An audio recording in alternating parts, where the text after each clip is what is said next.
Savings നിങ്ങളെ സമ്പന്നനാക്കുമെന്ന് നിങ്ങൾക്ക് തോന്നുന്നുണ്ടോ? ഒരു മാസം എൻ്റർടൈൻമെൻറ്റിന് വേണ്ടിയിട്ട് നമ്മൾ എത്ര രൂപയാണ് ചിലവാക്കുന്നതെന്ന് എപ്പോഴെങ്കിലും ചെക്ക് ചെയ്ത് നോക്കിയിട്ടുണ്ടോ? നമ്മുടെ ഫോണൊന്ന് നോക്കിയാൽ നമുക്ക് മനസ്സിലാക്കാനായിട്ട് സാധിക്കും. നമ്മൾ മാസം അനാവശ്യമായി ഓരോ ആപ്പിലും നമ്മൾ പേ ചെയ്യുന്നത് എത്ര രൂപയാണെന്നുള്ളത്. എൻ്റെ ഒരു സുഹൃത്തിന് ഒരു മാസം 5000 രൂപ വരെയാണ് ഓട്ടോ പേ ആയിട്ട് ഡെബിറ്റ് ആവുന്നത്. അതിൻ്റെ ഡീറ്റെയിൽ നോക്കിയപ്പോൾ ഞങ്ങൾക്ക് മനസ്സിലായൊരു കാര്യം, ഒരു ഉപയോഗവുമില്ലാത്ത കാര്യം പെട്ടെന്ന് കുറച്ച് സമയത്ത് ആവശ്യത്തിന് വേണ്ടി സബ്സ്ക്രൈബ് ചെയ്യാറുണ്ട്. ചെയ്തതിന് ശേഷം അത് ഇയർലി സബ്സ്ക്രിപ്ഷൻ ആകുമ്പോൾ വലിയൊരു എമൗണ്ടാണ് മാസം പോയിക്കൊണ്ടിരിക്കുന്നത്. ഇത് പുള്ളി ഒരിക്കൽ പോലും ശ്രദ്ധിച്ചിട്ടില്ല. അതിൻ്റെ റിസൾട്ടായിട്ട് ഓരോ വർഷവും പുള്ളിക്ക് പോകുന്നത് ഒരു 60,000 രൂപയ്ക്ക് മുകളിലാണ്. മാസം 5000 രൂപയാണ് വെറുതെ നഷ്ടം സംഭവിച്ചുകൊണ്ടിരിക്കുന്നത്. ഞാൻ പറഞ്ഞു വന്നത്, ഈ തുക നിങ്ങൾ ഇൻവെസ്റ്റ്മെൻറ്റിലേക്ക് മാറ്റിക്കഴിഞ്ഞാൽ എത്രത്തോളം പ്രയോജനമാണ് ഭാവിയിലേക്ക് നമുക്ക് വരുന്നു എന്നുള്ളതാണ്. നമുക്ക് ഇൻവെസ്റ്റ്മെൻറ്റായിട്ട് പലതിനെപ്പറ്റി ചിന്തിക്കാം. FD ഒരു ഇൻവെസ്റ്റ്മെൻറ്റാണ്. പക്ഷേ ഇൻഫ്ലേഷൻ എന്ന് പറയുന്ന ഒരു വലിയൊരു മഹാമേരു നമ്മുടെ മുന്നിൽ നിൽക്കുമ്പോൾ FD ഒരു റൈറ്റ് സൊല്യൂഷനല്ല. എന്നാൽ FD മാത്രമല്ല, നമുക്ക് പ്രോപ്പർട്ടിയിലേക്കൊക്കെ ഇൻവെസ്റ്റ് ചെയ്യാൻ കഴിയും. പക്ഷേ അതിന് വലിയ എമൗണ്ട് വേണമെന്നുള്ളതൊരു വലിയൊരു പ്രശ്നമാണ്. അതുപോലെ തന്നെ ഗോൾഡിലേക്ക് നിക്ഷേപിക്കാൻ സാധിക്കും. തീർച്ചയായിട്ടും ഗോൾഡിൻ്റെ ഷെയർസ് എന്ന് പറയുന്നത് വളരെ പ്രയോജനം ചെയ്യുന്നൊരു കാര്യമാണ്. അതുപോലെ തന്നെ സ്റ്റോക്ക് മാർക്കറ്റിലേക്കും. പക്ഷേ ഞാൻ ഈ പറഞ്ഞ പ്രോഡക്റ്റുകളെ പറ്റിയൊക്കെ നന്നായിട്ട് പഠിച്ച് നമുക്ക് സമയമെടുത്ത് അതിനുവേണ്ടി നിക്ഷേപങ്ങൾ നടത്തുന്നതിന് വേണ്ടിയിട്ട് പലപ്പോഴും പലരും തയ്യാറാവാറില്ല. അവരുടെ ജോലി അതുപോലെ തന്നെ മറ്റു കാര്യങ്ങൾ അവർക്ക് അതിനാവശ്യമുള്ള സമയം കണ്ടെത്താൻ കഴിയാതെ പോവുകയും ചെയ്യും. ഇത്തരം ആളുകൾക്ക് വേണ്ടിയിട്ട് നമുക്കുള്ളൊരു പ്രോഡക്റ്റാണ് മ്യൂച്വൽ ഫണ്ട്. സോ ഇന്ന് മ്യൂച്വൽ ഫണ്ടിൻ്റെ പ്രാധാന്യം എന്ന് പറയുന്നത് വളരെ വലുതാണ്. സോ നമുക്ക് മ്യൂച്വൽ ഫണ്ടിനെ പറ്റി ഇന്നൊന്ന് ശ്രദ്ധിക്കാം. കേരളത്തിലെ 3.5 കോടി ജനങ്ങളുണ്ട്. 10% താഴെ ആളുകൾക്ക് മാത്രമാണ് മ്യൂച്വൽ ഫണ്ട് എന്താണ്, അതിൽ നിക്ഷേപിക്കേണ്ട ആവശ്യകതയെപ്പറ്റി വ്യക്തമായൊരു ധാരണയുള്ളത്. വലിയൊരു ശതമാനം ആളുകളും ഇന്നും ഈ പറയുന്ന സ്വർണത്തിൻ്റെയും FDയുടെയൊക്കെ പുറകെ തന്നെയാണ്. സോ മ്യൂച്വൽ ഫണ്ട് എന്ന് പറയുന്നത് സ്റ്റോക്ക് മാർക്കറ്റ് റിലേറ്റഡ് ആയതുകൊണ്ട് തന്നെ പലരും ഉള്ളിലൊരു ഭയമാണ്.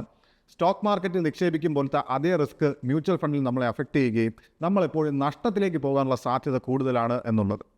ഇതിനൊരു മറ്റൊരു കാരണം കൂടിയുണ്ട്. പലപ്പോഴും മ്യൂച്വൽ ഫണ്ട് ഇൻട്രൊഡ്യൂസ് ചെയ്യുന്ന ആളുകൾ കൃത്യമായ വിവരം അവരുടെ കസ്റ്റമേഴ്സിന് കൊടുക്കുന്നില്ല എന്നുള്ളതും ഈ ഒരു പേടിക്ക് കാരണമായിട്ടുണ്ട്. മ്യൂച്വൽ ഫണ്ടിലേക്ക് നിക്ഷേപിക്കുമ്പോൾ ഒരു വ്യക്തി ആദ്യമായി അറിഞ്ഞിരിക്കേണ്ടത് അതിനകത്ത് ഏതൊക്കെ തരത്തിലുള്ള പ്രോഡക്റ്റ് ഉണ്ട്, നമുക്ക് നിക്ഷേപിക്കാനായിട്ട് എന്തൊക്കെ വഴികളുണ്ട് എന്നുള്ളതാണ്. പ്രധാനമായിട്ട് 3 വഴികളാണ് മ്യൂച്വൽ ഫണ്ട് നമുക്ക് നിക്ഷേപിക്കുമ്പോൾ നമുക്ക് ചെയ്യാൻ പറ്റുന്നത്. ഒന്ന്, ലംസം ഇൻവെസ്റ്റ്മെൻറ്റ്. 1963 ഇന്ത്യയിൽ മ്യൂച്വൽ ഫണ്ട് ഇൻട്രൊഡ്യൂസ് ചെയ്യുന്നത്. അത് ഈ ലംസത്തിൻ്റെ രൂപത്തിലാണ്. യൂണിറ്റ് ട്രസ്റ്റ് ഓഫ് ഇന്ത്യയാണ് മ്യൂച്വൽ ഫണ്ട് ആദ്യമായിട്ട് ഇന്ത്യയിൽ ഇൻട്രൊഡ്യൂസ് ചെയ്യുന്നത്. അപ്പോൾ ലംസം എന്ന് പറയുന്നത് ഇത്രയേ ഉള്ളൂ, വലിയൊരു തുക നമ്മൾ സ്റ്റോക്ക് മാർക്കറ്റിലേക്ക് നിക്ഷേപിക്കുന്നു. ആരിൽ കൂടെ? ഫണ്ട് മാനേജേഴ്സിലൂടെ. സോ എന്താണ് ഒരു അസറ്റ് മാനേജ്മെൻറ്റ് കമ്പനി? പബ്ലിക്കിൽ നിന്ന് ഫണ്ട് വലിയ അളവിൽ പൂൾ ചെയ്തുകൊണ്ട് സ്റ്റോക്ക് മാർക്കറ്റിൽ നിക്ഷേപിക്കുകയാണ് ഒരു അസറ്റ് മാനേജ്മെൻറ്റ് കമ്പനി ചെയ്യുന്നത്. ഇതിലേക്കായിട്ട് അവർ ഫണ്ട് മാനേജേഴ്സിനെ അപ്പോയിൻറ്റ് ചെയ്തിട്ടുണ്ട്. ഫണ്ട് മാനേജേഴ്സ് എന്ന് പറയുന്നത് സ്റ്റോക്ക് മാർക്കറ്റിൽ വളരെ എക്സ്പേർട്ട് ആയിട്ടുള്ള ആളുകളായിരിക്കും. കമ്പനി പബ്ലിക്കിൽ നിന്ന് കളക്ട് ചെയ്യുന്ന ഈ ഫണ്ട് സ്റ്റോക്ക് മാർക്കറ്റിലേക്ക് ഇൻവെസ്റ്റ് ചെയ്യുന്നു. ഈ ഫണ്ട് മാനേജേഴ്സാണ് അത് എവിടെ ഇൻവെസ്റ്റ് ചെയ്യണം, എപ്പോൾ ഇൻവെസ്റ്റ് ചെയ്യണമെന്ന് തീരുമാനിക്കുന്നത്. അവർക്ക് കൃത്യമായിട്ട് മാർക്കറ്റിനെ പറ്റിയൊരു ധാരണയുണ്ട്. അതുകൊണ്ട് തന്നെ അവർ ഈ ഫണ്ടിനെ കൃത്യമായ സമയത്ത് ഇൻവെസ്റ്റ് ചെയ്ത് അത് ലാഭത്തിലേക്ക് എത്തിക്കുന്നു. സ്വാഭാവികമായിട്ടൊരു ചോദ്യം വരും, മ്യൂച്വൽ ഫണ്ടും ഇതുപോലെ നഷ്ടം സംഭവിക്കുന്ന ഒരു കാര്യമല്ലേ? ആണ്. നഷ്ടമെന്ന് പറയുന്നത് ഇവിടെ താൽക്കാലികം മാത്രമാണ് എന്നുള്ള കാര്യം നമ്മൾ ചിന്തിക്കുന്നില്ല. ഈ ഒരു പോയിന്റ് മുൻനിർത്തിക്കൊണ്ടാണ് നമ്മൾ ചിട്ടി, സേവിങ്സ്, അതുപോലെ തന്നെ റെക്കറിംഗ് ഡെപ്പോസിറ്റ് പോലുള്ള ചെറിയ ഇൻട്രസ്റ്റ് കിട്ടുന്ന സേവിങ് സ്കീമുകളിൽ ജോയിൻ ചെയ്യുന്നത്.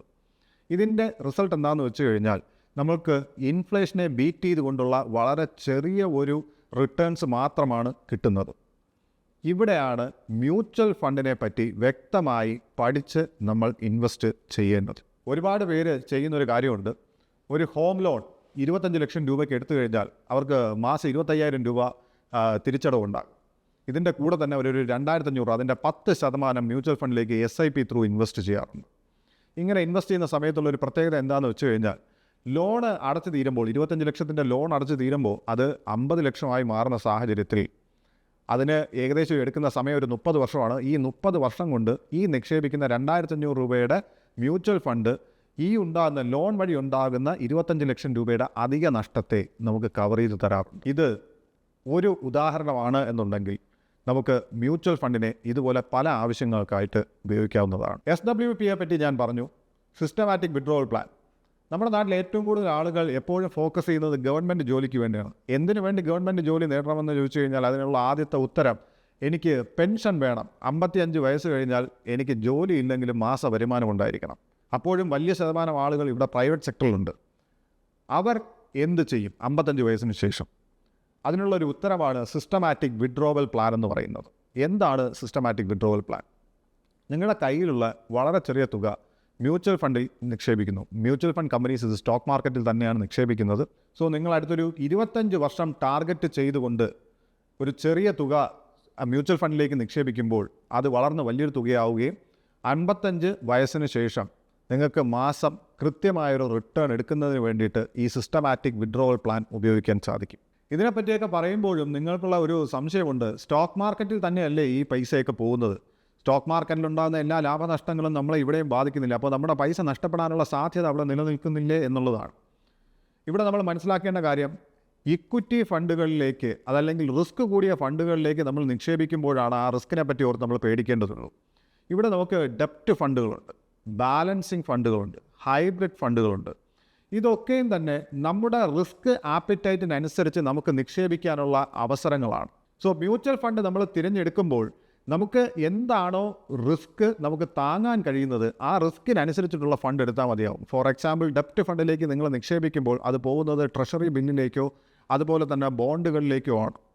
സോ ഇവിടെ നിങ്ങൾക്ക് കിട്ടുന്ന റിട്ടേൺ അതുപോലെ കുറവായിരിക്കും. നമ്മൾ എടുക്കുന്ന റിസ്ക് കുറവാണെങ്കിൽ റിട്ടേൺസും കുറവായിരിക്കും. എന്നാൽ ഒരു ബാലൻസിങ് ഫണ്ട് എന്ന് പറയുമ്പോഴത്തേക്കും അതിനകത്ത് നിങ്ങൾ നിക്ഷേപിക്കുമ്പോൾ അതിൻ്റെ വലിയൊരു ശതമാനം ഇക്വിറ്റിയിലേക്കും ഒരു സർട്ടൈൻ പെർസെൻറ്റേജ് ഡെപ്റ്റ് ഫണ്ടുകളിലേക്കും പോകും.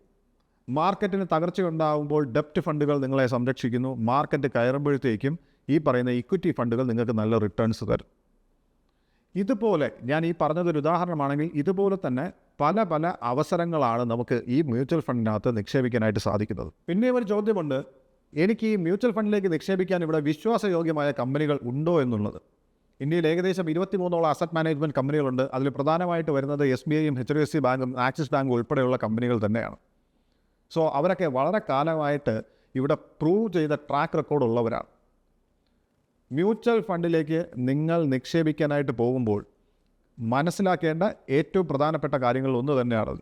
ഞാൻ ആര് വഴിയാണ് നിക്ഷേപിക്കുന്നു എന്നുള്ളത്. ഒരു മ്യൂച്വൽ ഫണ്ടിൻ്റെ റൈറ്റ് സെലക്ഷൻ വളരെ ഇമ്പോർട്ടൻ്റ് ആണ്.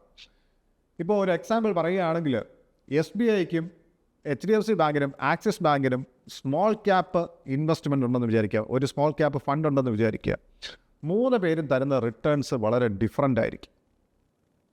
ഇത് പരിശോധിക്കുക എന്നുള്ളത് നമ്മുടെ ഉത്തരവാദിത്തമാണ്. സോ മാർക്കറ്റ് ഒരുപോലെയാണ് പ്രവർത്തിക്കുന്നത്. എന്നാൽ എന്തുകൊണ്ട് 3 പേർക്ക് ഈ വ്യത്യാസം വരുന്നു? അവിടെ നമ്മൾ ശ്രദ്ധിക്കേണ്ട കാര്യം, അവരുടെ മ്യൂച്വൽ ഫണ്ടിൻ്റെ കോസ്റ്റ് എത്രയാണ്, അതിൻ്റെ ഫണ്ട് മാനേജറിൻ്റെ എക്സ്പീരിയൻസ് എന്താണ്, നെറ്റ് അസറ്റ് വാല്യൂ എത്രയിൽ നിൽക്കുന്നു, ഈ പറയുന്ന ഫണ്ട് കഴിഞ്ഞ വർഷങ്ങളിലൊക്കെയും ഗ്രോയിങ് സ്റ്റേജിലായിരുന്നോ, തുടങ്ങിയ കാര്യങ്ങൾ നമ്മൾ മനസ്സിലാക്കിയേ മതിയാവും. ഇതിനൊക്കെ വളരെ മിനിമം നോളജാണ്. നിങ്ങൾക്കൊരു യൂട്യൂബ് വീഡിയോ അതല്ല എങ്കിൽ ഇതറിയാവുന്ന ഒരാളുമായിട്ടോ ഡിസ്കസ് ചെയ്ത് കഴിഞ്ഞ് കഴിഞ്ഞാൽ ഈ മ്യൂച്വൽ ഫണ്ടിനെ പറ്റി വളരെ വ്യക്തമായിട്ട് മനസ്സിലാക്കാൻ സാധിക്കും. മ്യൂച്വൽ ഫണ്ടിൽ നിക്ഷേപിക്കണമെന്ന് നമ്മൾ ആഗ്രഹിക്കുമ്പോഴും പലപ്പോഴും നമുക്ക് പറ്റുന്ന ഒരു വലിയ മിസ്റ്റേക്ക് ഉണ്ട്. നമ്മൾ ഈ പറഞ്ഞ കാര്യങ്ങളെപ്പറ്റി ഒന്നും ചിന്തിക്കാതെ നേരെ ഒരു എക്സിക്യൂട്ടീവിനെ പലപ്പോഴും കാണും. അവരുടെ പ്രോഡക്റ്റിനെ ഫേവർ ചെയ്തുകൊണ്ടായിരിക്കും എപ്പോഴും സംസാരിക്കുന്നത്. നമ്മൾ അതിലേക്ക് കണ്ണടച്ചങ്ങ് വിശ്വസിക്കും. നമ്മൾ നിക്ഷേപിക്കുന്നു. സ്റ്റോക്ക് മാർക്കറ്റ് വീഴുന്നു എന്ന് കേട്ട് കഴിഞ്ഞാൽ തന്നെ നമ്മൾ ആദ്യം ഈ മ്യൂച്വൽ ഫണ്ട് എടുത്ത് വെച്ച് ചെക്ക് ചെയ്യും. സ്വാഭാവികമായിട്ടും മ്യൂച്വൽ ഫണ്ടും താഴെ പോകും. ആ സമയത്ത് നമ്മൾ ഓടിച്ചെന്നിട്ട് നമ്മൾ നിക്ഷേപിച്ച പൈസ നഷ്ടത്തിൽ ക്ലോസ് ചെയ്ത് തിരിച്ചെടുക്കും. ഇവിടെ നമ്മുടെ ഉള്ളിൽ വർക്ക് ചെയ്യുന്നത് ഒരു ഭയമാണ്. സ്റ്റോക്ക് മാർക്കറ്റ് താഴെ പോയി കഴിഞ്ഞാൽ ഒരിക്കലും തിരിച്ചു കയറില്ല, അതുകൊണ്ട് തന്നെ എൻ്റെ മ്യൂച്വൽ ഫണ്ട് കംപ്ലീറ്റ് ആയിട്ട് അവിടെ അവസാനിച്ചു എന്നാണ് ചിന്തിക്കുന്നത്. 1990 മുതൽ 2026 വരെ നോക്കുകയാണെങ്കിൽ ഒരുപാട് സംഭവ വികാസങ്ങൾ ഇവിടെ ഉണ്ടായിട്ടുണ്ട്.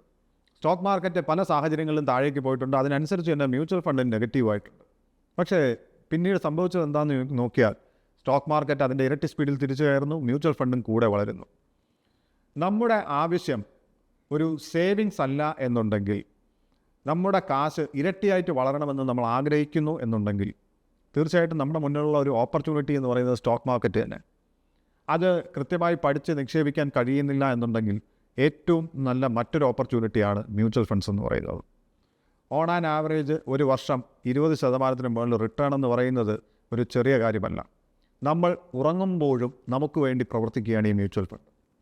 നിങ്ങളുടെ 500 രൂപ നിക്ഷേപം പോലും നാളെ നിങ്ങൾക്കൊരു വലിയ അസറ്റായിട്ട് മാറുക തന്നെ ചെയ്യും. സോ മ്യൂച്വൽ ഫണ്ട്സിനെ പറ്റി വളരെ വിശദമായിട്ട് പഠിക്കുക, മനസ്സിലാക്കുക. ഇന്ന് മുതലെങ്കിൽ ഇന്ന് മുതൽ നമ്മൾ വെറുതെ കളയുന്ന പൈസ അത് 500 രൂപയാണെങ്കിലും മ്യൂച്വൽ ഫണ്ടിലേക്ക് നിക്ഷേപിക്കുക. നാളെ നിങ്ങളെ അത് സുരക്ഷിതമാക്കുക തന്നെ ചെയ്യും.